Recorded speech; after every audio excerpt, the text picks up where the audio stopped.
Bwana Yesu asifiwe sana. Naitwa Pastor Irene, ninakusalimu kwa jina la Bwana.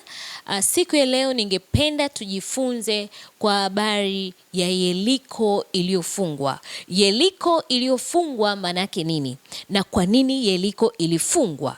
Tukiona Yoshua 6:1 tunaona neno la Mungu lasema, basi Yeriko ulikuwa umefungwa kwa sababu ya wana wa Israeli. Hapana mtu aliyetoka wala hapana mtu aliyeingia. Tunaona Yeriko ilikuwa imefungwa sio kwa ajili ya watu wote. Yeriko ilikuwa imefungwa kwa ajili ya wana wa Israeli. Tunaona wana wa Israeli hawakuruhusiwa kuingia wala kutoka ndani ya Yeriko. Basi kwa nini hii Yeriko ilifungwa? Tuweze kujua kwa nini Yeriko ilifungwa. Na Yeriko, mji wa Yeriko ulikuwa na nini ambacho kilisababisha ufungwe kwa ajili ya wana wa Israeli? Kumbuka, Yeriko haikufungwa kwa ajili ya watu wote. Yeriko ilifungwa kwa ajili ya wana wa Israeli. Hivyo Yeriko ilikuwa ina kitu kwa ajili ya wana wa Israeli, na ndio maana ikafungwa kwa ajili yao. Haleluya. Tuweze kuangalia nini maana ya Yeriko. Yeriko maana halisi ni mahala penye baraka zako. Ukisoma mji wa Yeriko ulikuwa una nini, utaelewa hii maana. Mji wa Yeriko ulikuwa ni mji wenye rutuba. Mji wa Yeriko ulikuwa ni mji wenye manukato. Mji wa Yeriko ulikuwa ni mji ambao ni kitovu cha biashara. Mji wa Yeriko ulikuwa ni mji wenye mitende. Mji wa Yeriko ulikuwa ni mji wenye chemchem. Hivyo vitu vyote vinakuonyesha ni kwa nini Yeriko ilifungwa kwa ajili ya wana wa Israeli. Unaona kabisa Yeriko ilikuwa ni mji ambao una baraka zao. Ni mji ambao wao wananufaika. Haleluya. Tunaona kwamba vitu vingi katika maisha vinakuwa vimefungwa kwa wana wa Mungu wasiweze kunufaika au wasiweze kuendelea kwa sababu ya adui ambaye anazuia wana wa Mungu wasibarikiwe. Yeriko ni mahala ambapo baraka zako zimekaa. Yeriko ni mahala ambapo wewe utastawi, wewe utashamili na wewe utazaa sana. Kwa maana ni mji ambao ulikuwa una rutuba. Ni mji ambao ulikuwa na chemichemi. Ni mji ambao ulikuwa na mitende. Ni kitovu cha biashara. Fikiria, tunaweza tukaiita Yeriko kwa Tanzania ni kama ni Dar es Salaam. Kitovu cha biashara. Haleluya. So unaona kabisa huu mji unapaswa kukaa na wana wa Israeli, kwa sababu ni watu ambao tayari wanatembea na baraka ambazo walizipokea kutoka kwa baba yao Ibrahim. Lakini neno la Mungu linaniambia kwamba Yeriko hiyo iliyokuwa na hizo baraka ilikuwa imefungwa kwa ajili yao. Vitu vingapi vimefungwa kwa ajili yako? Kumbuka hiyo Yeriko ilikuwa wazi kwa watu wengine. Watu wengine walikuwa wanaishi humo ndani. Ukisoma hii sura ya 6 yote utagundua kwamba kulikuwa kuna watu wanaishi ndani ya Yeriko na walikuwa na maisha mazuri. Lakini hiyo Yeriko ikazungushwa ukuta, marufuku wana wa Israeli kuingia. Maana yake ni nini? Maana yake ni kwamba hiyo Yeriko ilikuwa inaruhusiwa watu wengine wote waenjoy faida za Yeriko. Watu wengine wote wafanye biashara wafanikiwe. Watu wengine wote walime mazao wapate faida. Watu wengine wote wapate manufaa. Lakini wana wa Israeli wasifaidike. Kwa maana hiyo Yeriko ile ikawa imefungwa kwa ajili yao. Ni vitu vingi sana katika maisha yako kama mwana wa Mungu unaviona vimefungwa afu uelewi kwa nini vimefungwa. Unaona umeokoka lakini hauna mpenyo. Umeokoka lakini maisha yako ni kama vile hauna Yesu mwenye nguvu na uweza wa kufanya mambo makuu kuliko yale tuyawazayo na yale tunayoyaomba. Umeokoka lakini hakuna unafuu. Yaani wewe ukichukuliwa wewe na mwana wa giza ambaye ana Yesu, mwana wa giza ana nafuu. Unajiuliza, kwani baba yangu mimi si anao uwezo? Si anaweza kufanya mambo makuu? Kwani baba yangu mimi mbona ni muweza wa mambo yote? Kwa nini mimi maisha yangu yako hivi? Mlo ni mmoja, ukila asubuhi ni mpaka kesho tena asubuhi, ila watu wengine wanakula milo 6. Yaani anakula asubuhi, anakula saa 2, anakula saa 6, anakula saa 8, anakula saa 10, anakula saa 2, anakula anytime. Lakini wewe unakula mlo mmoja na umeokoka. Yeriko yako imefungwa. Bwana asifiwe sana. Yeriko yako imefungwa kama vile Yeriko ilivyokuwa imefungwa kwa wana wa Israeli. Unaweza ukajilaumu, ukaona kama vile Mungu amekuacha, Mungu hakujali, Mungu hakupendi, bila kutambua ya kwamba uko katika eneo ambalo sio lako. Unaishi mji ambao sio wako. Kumbuka, Yeriko ni mji ambao una hayo manufaa. Kwa hiyo wewe unapita magumu, afa haujui ya kwamba pale ulipo sio pako. Unatakiwa uende Yeriko, kwenye baraka zako, kwenye mji wa baraka zako. Na usipolijua hili, unaweza ukaishi hayo maisha mpaka pale Bwana atakapokutwaa, kwa sababu haujajua kuvunja zile kuta zilizozunguka mji wa baraka zako. Haleluya. Kama mwana wa Mungu ni lazima ujue ya kwamba iko Yeriko ambayo Mungu amekuandalia baraka humo ndani. Na ili uweze kuingia katika hiyo Yeriko, ni lazima ubomoe kuta. Ni lazima maadui washughulikiwe ndani ya Yeriko. Ni lazima upokonye wale watu wanaoishi kwenye Yeriko ili uishi wewe. Haleluya. Hebu tuone kwa nini wana wa Israel Yeriko yao ilifungwa. Kwa sababu neno la Mungu linaniambia Yeriko ilifungwa kwa sababu ya wana wa Israel. Sasa kwa nini wana wa Israel walifungiwa wasiweze kuingia Yeriko?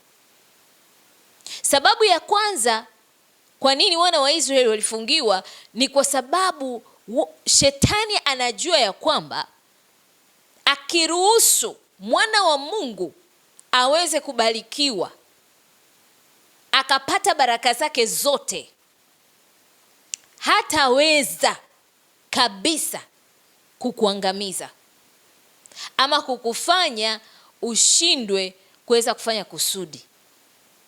Kwa hiyo adui ili aweze kukuangamiza wewe, ni lazima ahakikishe anafunga Yeriko. Akifunga Yeriko, adui anao uwezo wa kukuangamiza. Kwa maana kwamba akifunga Yeriko yako ukaishi katika shida na tabu, iko siku adui atakuja atakudanganya. Kama alivyomfuata Hawa katika bustani ya Eden akamdanganya Hawa, hivyo hivyo anaweza akaja kwako ukiwa nje ya Yeriko. Akaja akakudanganya, akakwambia kwa nini unapita haya maisha? Kwa nini iko hivi? Kwa nini iko hivi? Haumuoni rafiki yako fulani amefanikiwa? Kwani yeye anatumia njia gani? Na kwa nini wewe usitumie hiyo njia? Mbona haina madhara yoyote? Akakuletea njia mbadala ambazo wewe kwa akili yako ya kibinadamu unaona ni njia ambayo ni salama. Lakini ukija upande wa Mungu, ile njia si salama. Neno la Mungu linaniambia kwamba iko njia aonayo mtu machoni pake, kwamba ni njia njema, njia nzuri, lakini ile njia inaenda kukuletea mauti. Wewe unaweza ukaiona machoni pako ni njia njema, nzuri, inavutia, lakini ile njia, mbele ya ile njia inakuletea mauti. Adui anao uwezo wa kukuletea mawazo ya kukupelekea kufanya maamuzi ya kuingia katika njia ambayo sio sahihi, njia ambayo itakuletea umauti mbele, kwa kukuonyesha mema ambayo ulikuwa unayatarajia, au mema ambayo ulikuwa unayatazamia, au mema ambayo ulikuwa unayataka na unayaota. Akakuonyesha hayo mema, akakwambia mema ni haya hapa, fata hii njia ni salama. Kwani hii njia ina shida gani? Hii njia ina shida yoyote, hautendi dhambi yoyote hapa, unapita tu. Mbona fulani amepita na ameokoka, kwa nini wewe usipite hii njia? Ukadanganyika na wewe ukapita ile njia. Kwani alimdanganyaje Hawa? Alimfuata Hawa akamwambia, katika hii miti, mbona hii miti yote ni mizuri yapendeza? Mbona hii miti yote ni mizuri yapendeza?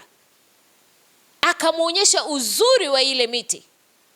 Alivyomwonyesha uzuri wa ile miti, Hawa akadanganyika, kwa sababu aliona ile miti ni mizuri. Ukisoma neno la Mungu nasema kwamba Hawa alitazama lile tunda, akaliona ni zuri, lapendeza, akaliona halina shida yoyote. Kwa maana adui alimpelekea uongo wa kumwambia, mbona huu mti mzuri, mbona huu mti unavutia, mbona huu mti hauna hata sumu, huu mti si kwamba ukila utakufa, haufi, huu mti ni mzuri. Aliyekwambia ukila utakufa nani wewe Hawa? Huu mti unapendeza bwana. Kwanza huu mti huu una virutubisho vingi. Haujui ni namna gani adui alizungumza na Hawa ili kumshawishi aweze kuchukua lile tunda. Na Hawa alivyotazama akaona kabisa huu mti ni mzuri na hili tunda ni jema, lapendeza, lavutia. Sasa kwa nini asile? Na adui akamwambia, ukila hautakufa bwana, ukila utaishi kama Mungu, si ndio? Sasa Hawa akaona kabisa ni kweli anachokisema adui. Shetani ni baba wa uongo. Unajua, ili amepata cheo cha kuwa baba wa uongo kwa sababu anao uweza wa kutengeneza uongo na kufanya kuonekana kama ni kweli, na ule uongo ukaonekana uko na mantiki, na ule uongo ukaonekana kwamba una nguvu na uweza ndani yake. Ndio maana akaitwa baba wa uongo. Sasa kama yeye ni baba wa uongo, ujue ana tekniki nyingi. Anaweza akakuletea njia kwa sababu tu Yeriko yako imefungwa na wewe hujui kama Yeriko yako imefungwa. Hivyo anakuletea njia ambayo machoni pako yaonekana kwamba ni njema sana, yaonekana kwamba ni njia nzuri, sahihi. Kumbe ile njia inakupeleka katika upotevuni. Ile njia inakupeleka kwenye mauti, bila wewe kutafakari, kumuuliza Roho Mtakatifu, eti nifanye hivi. Kwa sababu si kila jambo ambalo fulani amefanya, ama si kila kanuni za mafanikio kwamba wewe mwana wa Mungu unatakiwa uzifanye. Ziko kanuni ambazo unaweza ukazifanya, na ziko kanuni ambazo haupaswi kufanya. Kumbuka, sisi tunavyoishi ni tofauti na dunia inavyoishi. Haleluya. Hivyo wewe unatakiwa kuongozwa na Roho Mtakatifu. Roho Mtakatifu akuongoze namna ya kuishi, namna ya kuingia Yeriko yako, namna ya kubarikiwa, namna ya kufanikiwa. Si kwa akili, si kwa uweza. Tunashinda si kwa nguvu zetu, tunashinda si kwa uweza wetu, tunashinda si kwa akili zetu, bali kwa uweza wa Mungu Baba kupitia Roho wake Mtakatifu. Haleluya. Hivyo basi, adui ili aweze kukuharibia, au kukuangamiza, ni lazima afunge Yeriko yako. Hiyo ni sababu ya kwanza kwa nini wana wa Israeli walifungiwa kuto kuingia Yeriko. Kwa maana kwamba adui alikuwa bado anawinda kile kizazi cha baraka cha Mungu. Alikuwa anawinda, anataka kuimaliza, kwa sababu kazi ya shetani ni kuua, kuharibu na kuiba. Akishindwa kuiba, ataharibu. Akishindwa kuharibu, ataua.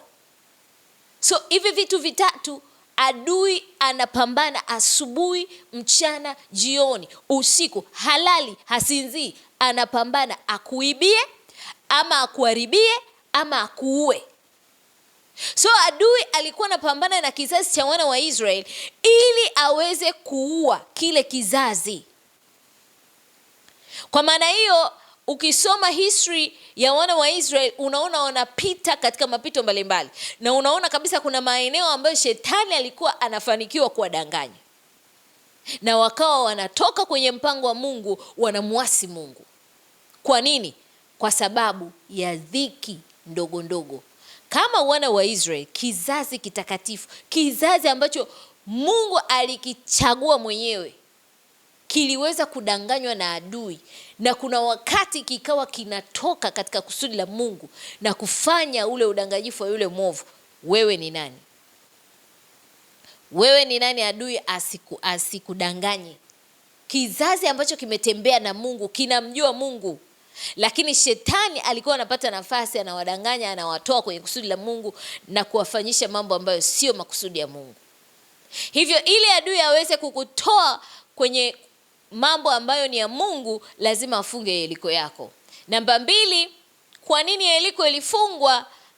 Ili adui aweze kuharibu hatima iliyoko ndani yako. Adui anawinda hatima yako, na ili aweze kuharibu hatima yako, kuna baraka lazima azifungie zisitoke. Lazima azifungie hizo baraka, azifungie ili usiweze kufikia hatima yako, kwa sababu ili uweze kufikia hatima yako lazima Yeriko iwe imefunguliwa kwako. Kwa maana kwamba kuna vitu ambavyo utatakiwa uwe navyo, haijalishi unataka ama hautaki, ni lazima uwe navyo. Kuna connection lazima uwe nazo. Kuna watu lazima uwe nao. Kuna kiwango cha kiuchumi lazima uwe nacho, kwa sababu hakuna hatima yoyote ya mtu ambayo haitakiwi hivyo vitu. Sasa ili adui aweze kukufanya usifike katika hatima, lazima Yeriko yako ifungwe ili ushindwe kufikia hatima yako. Kwa maana ya kwamba utakosa resources, utakosa wale watu ambao wanatakiwa kukubeba, utakosa fedha, utakosa mahitaji yale ambayo ni ya msingi ya wewe kukuwezesha kuweza kufikia hatima yako. Ukiona hivyo vitu vyote vinakuwa ni vigumu kwako, hauna connection za watu wa kuweza kukusaidia kufikia hatima yako, haujaweza kuwa na kiwango cha fedha cha kuweza kufikia hatima yako, kwa sababu kila hatima pia inabebwa na uchumi. Hakuna hatima ambayo itakuwepo bila kubebwa pia na uchumi, kwa maana kwamba lazima uwe na fedha kiwango fulani ili uweze kufanya mambo fulani. Haleluya. So adui anafunga Yeriko yako, anafunga mahala pako penye baraka ili usiweze kutimiza lile ambalo Mungu anataka wewe ulitimize. Kwa sababu mahala penye baraka zako, kwenye Yeriko yako kuna watu wako. Kwenye Yeriko yako kuna wabeba maono wako. Kwenye Yeriko yako kuna wale watu ambao watakufanya uvuke hatua moja kwenda nyingine. Kwenye Yeriko yako umeambiwa pale ni kitovu cha biashara. Ina maana kwenye Yeriko yako uchumi umekaa vizuri. Haleluya. Simaanishi kwamba ni lazima uwe tajiri Ama simaanishi kwamba lazima uwe na fedha nyingi ndipo hapo ufikie hatima. Hapana. Angalau uwe na uwezo wa kuweza kufanya yale ambayo unatakiwa kuyafanya. Haleluya. Hivyo adui lazima akufungie ili kwamba usiweze kufikia hatima yako, ama usiweze kuweza kulifikia kusudi la wewe kuumbwa hapa duniani. Ili uweze kulifikia kusudi, ni lazima pia uwe ndani ya Yeriko yako, ili kwamba uweze kufikia ile kusudi kwa wakati sahihi na majira sahihi na kwa watu sahihi. Kusudi lako linaenda na nyakati na linaenda na watu sahihi, na hayo majira na nyakati viko pia ndani ya Yeriko yako. Sasa tunaona wana wa Israeli walikuwa wanataka kucheleweshewa mambo yao, wanataka kucheleweshewa baraka zao, wanataka kucheleweshewa kufanikiwa kwao. Ndio maana ile Yeriko ilifungwa kwa ajili yao, lakini kwa watu wengine Yeriko ile ilikuwa iko wazi. Ndivyo hivyo unavyoona. Kuna watu wengine maisha yao yako vizuri na mnaishi nchi moja, mnaishi mkoa mmoja, mnasali kanisa moja. Kuna wengine maisha yao yako vizuri. Unaweza ukasema, mimi ndoa yangu ina matatizo. Lakini kuna wengine ndoa zao zina amani. Wakati Mungu ananifundisha ili somo, akawa ananionyesha vitu mbalimbali. Akawa ananionyesha kuna watu wanapita maisha fulani magumu, mazito, wanalia sana, wanaumia sana. Halafu wanashangaa kuna wengine wako kama wao, wana miaka sawa na wao, tena wakati mwingine wao wamewazidi hata kielimu, wamewazidi hata kuwa na fedha, lakini wao wana maisha mazuri. Sasa mtu anakuwa anajiuliza, ni kwa nini mimi? Nimemkosea nini Mungu? Mbona rafiki yangu huyu maisha yake ni mazuri na nimemzidi elimu, nimemzidi kazi, nimemzidi kila kitu, lakini kwa nini mimi? Kwa nini mimi maisha yangu yako hivi? Akaanza kujionea huruma, akaanza kujikataa, akaanza kukata tamaa ya kuendelea kuishi, bila kujua ya kwamba hapa duniani kila mmoja ana fungu lake la baraka, na kila mmoja ana makusudi yake, na kila mmoja ana Yeriko yake. Haleluya. Kila mmoja ana Yeriko yake. Hivyo kama kila mtu ana Yeriko yake, inatakiwa kila mtu aingie katika Yeriko yake. Hakuna sababu ya wewe kukata tamaa. Hakuna sababu ya wewe kuvunjika moyo. Unatakiwa uvunje kuta za Yeriko ili uweze kuona baraka zile ambazo Mungu amekukusudia. Haleluya. Kwa sababu si kila mtu ambaye ataruhusiwa kuingia Yeriko bila kuweza kuvunja. Ndio maana tunaona katika ile Yoshua 6 tunaona Mungu akisema kwamba mstari wa 2 tunaona Mungu anasema kwamba Bwana akamwambia Yoshua, tazama nimeutia Yeriko katika mkono wako na mfalme wake na mashujaa wake. Kwa maana ndani ya Yeriko ambapo kuna baraka zako kuna wafalme na kuna mashujaa. Kuna wafalme na kuna mashujaa. Hivyo Mungu hapa anatuambia kabisa kwamba ili upokee baraka zako ni lazima ufunge mkanda, upigane vita. Haleluya. Maana hiyo sehemu kuna wafalme na kuna mashujaa. Alafu ukisoma mstari wa 3 anasema, nanyi mtazunguka mji huu watu wote wa vita. Unaona? Mungu alikuwa anawaambia watazunguka mji ule watu wote wa vita. Kwa maana ni kwamba mtu ambaye hawezi kupigana hawezi kupokea baraka zake. Baraka zako haziji kwa kukaa tu. Baraka zako unazipata pale ambapo unafunga mikanda yako vizuri na unapigana kweli kweli. Kwa sababu Mungu alimwambia Yoshua watu ambao watatembea katika hiyo kuikamata Yeriko ni wale watu wa vita. Anasema mtazunguka mji mara moja, fanya hivi siku 6.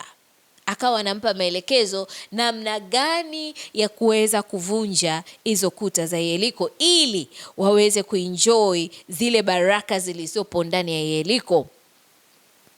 Akamwambia na makuhani 7 watachukua tarumbeta 7 za pembe za kondoo waume mbele ya hilo sanduku, na siku ya 7 mtazunguka mji mara 7, nao makuhani watapiga tarumbeta zao. Kisha itakuwa watakapopiga hizo tarumbeta za kondoo waume kwa nguvu, nanyi mtakaposikia sauti ya tarumbeta, watu wote watapiga kelele kwa sauti kuu, na ukuta wa mji utaanguka chini pale pale, na hao watu watapanda, kila mtu akiendelea mbele kukabili. Ina maana ni vita. Ila wako watu ambao wametangulizwa katika hiyo vita. Ili kuweza kuingia katika Yeriko yako ni lazima ujue aina ya watu ambao utaingia nao katika kuweza kukabili hiyo Yeriko, kuweza kuchukua baraka zako, kuweza kukaa katika mji wako wa baraka. Hautaingia na watu ambao ni lelemama. Hautaingia na watu ambao ni wanyonge. Hautaingia na watu ambao sio wa vita.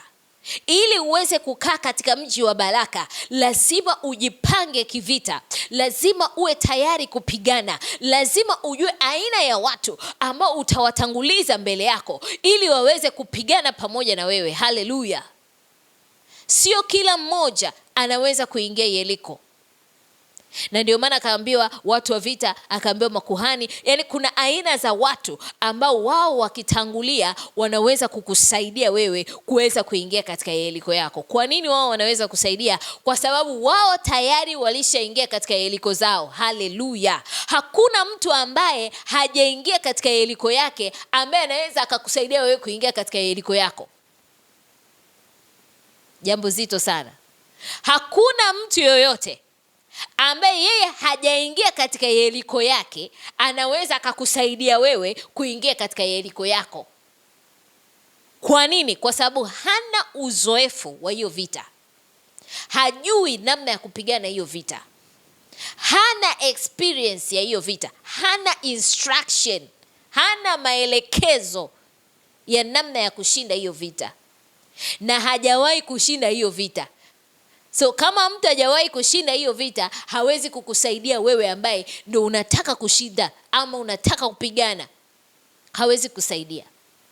Na ndio maana Mungu alitoa maelekezo aina ya watu ambao wataanza kuzunguka ule mji, ambao wataanza kupigana katika ulimwengu wa roho, ambao wataanza kufanya vita na wale maadui na mashujaa ambao wako ndani ya Yeriko.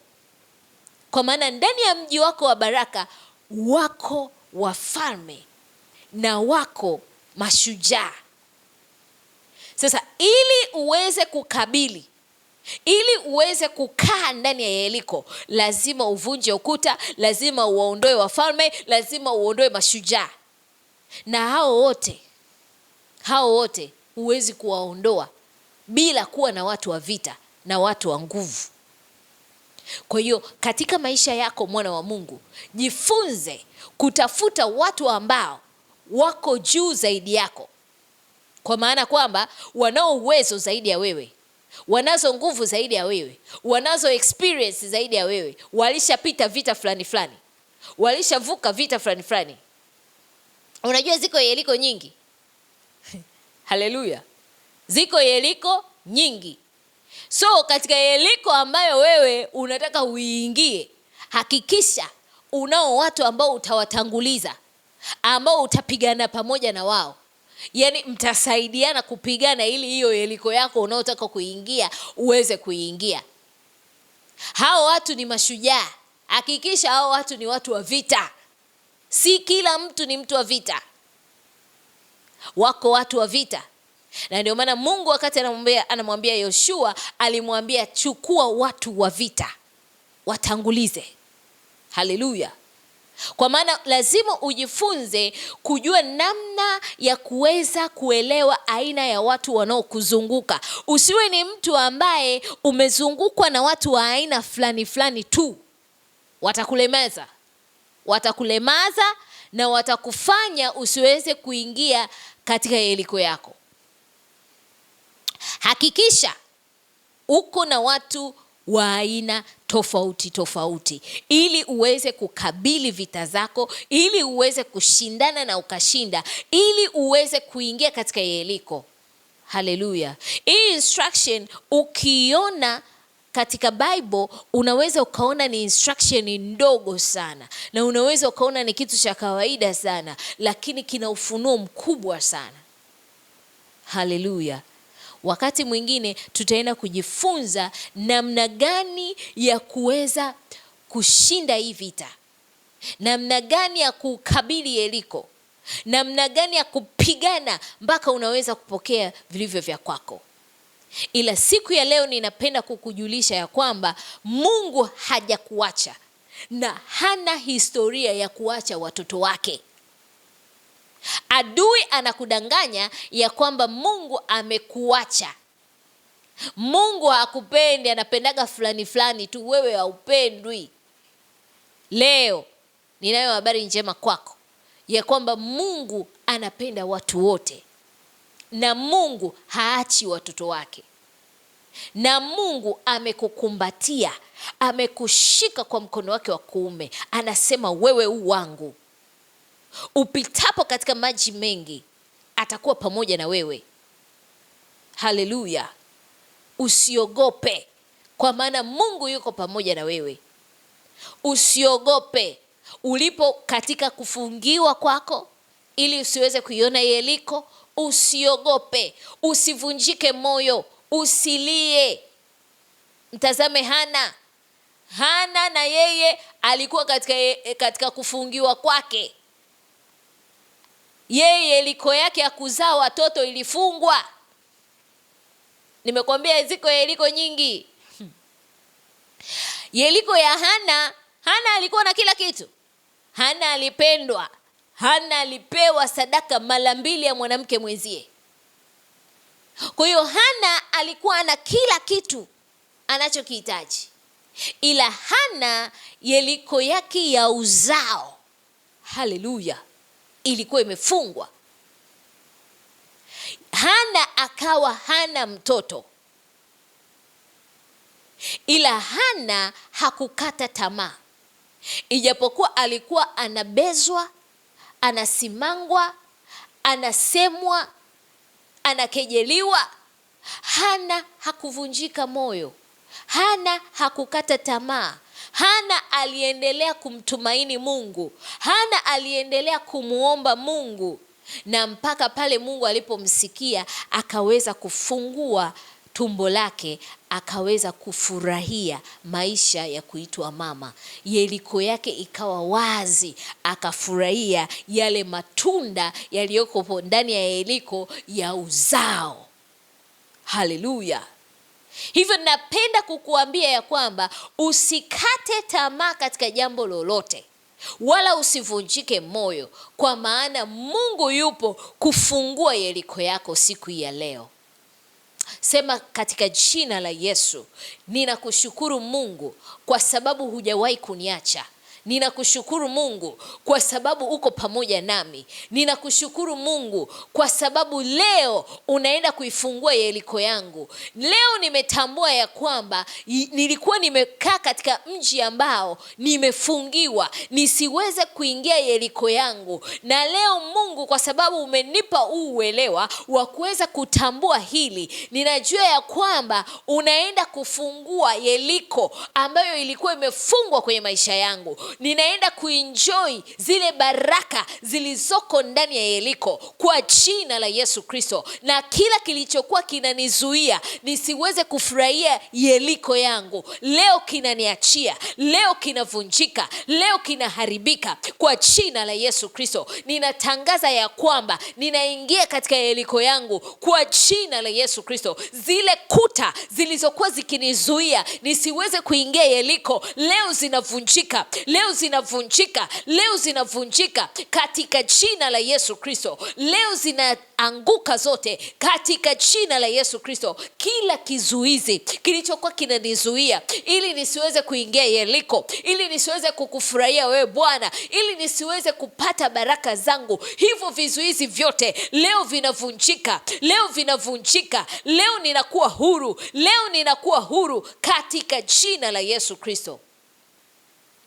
Ninakushukuru Mungu kwa sababu umenifungua na umeifungua Yeriko yangu. Ninaingia kwa imani katika Yeriko yangu kwa damu ya Yesu na kwa jina la Yesu. Ninasema asante kwa sababu ninaenda kuenjoy baraka zote zilizopo ndani ya Yeriko kwa jina la Yesu. Kuanzia sasa, adui uliyekuwa unanidanganya ili kuniondoa katika kusudi la Mungu kwenye maisha yangu, leo unaharibika na mipango yako inaangamia katika jina la Yesu. Ninarudi njia kuu kwa damu ya Yesu. Ninakushukuru Mungu kwa sababu unaniingiza katika Yeriko siku hii ya leo kwa jina la Yesu Kristo. Na sitakata tamaa wala sitarudi nyuma kwa jina la Yesu. Nitasonga mbele siku zote za maisha yangu. Amen. Mungu akubariki sana. Unaweza ukawa pamoja nasi katika ibada zetu. Tuko pale Makumbusho, mtaa wa Chaurembo, nyumba namba 22. Ibada zetu zinaanza saa 8 mchana mpaka saa 10 jioni. Karibu sana kama uko Dar es Salaam, na pia unaweza ukapokea maombi kwa njia ya simu. Unaweza ukapiga simu hii 0655 0777 65. Utanikuta mimi mwenyewe, utaweza kueleza shida yako na utaweza kupata maombi. Na unaweza pia, kama unahitaji msaada wa ushauri, unaweza ukatumia hiyo namba kwa ajili ya msaada wa ushauri. Mungu akubariki sana. Amen.